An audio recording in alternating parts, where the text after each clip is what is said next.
Sturgeon plots keep to Scotland tied to EU as fishermen to be forced to follow hated CFP.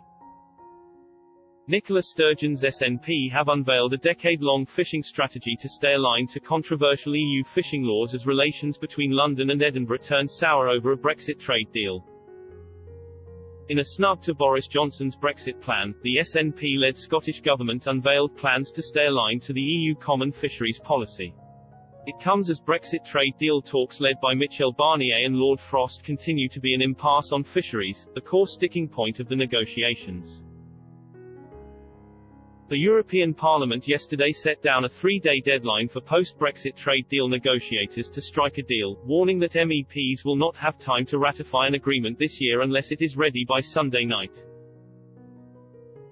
On fishing, the UK government claims the EU Common Fisheries Policy (CFP) has long been a source of discontentment.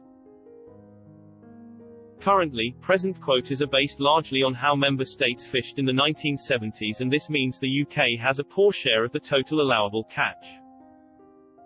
In 2018, the European fishing fleet caught over 70% of the allowable catch in British waters, whilst British fleets had just 30%.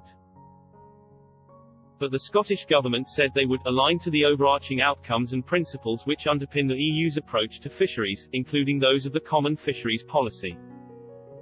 However, the SNP made clear the approach would not prevent them from using alternative technical and operational processes to achieve the same or better outcomes.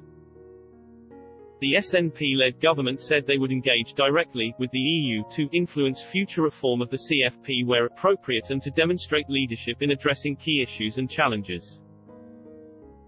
The government Scotland's future fisheries management strategy also stated new rules and regulations would also be influenced by our aspirations for Scotland to gain independence.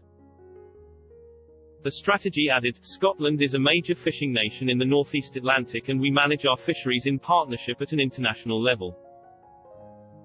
The strategy has a 12-point action plan at its heart which includes a robust licensing regime to manage domestic and foreign vessels fishing in Scottish waters.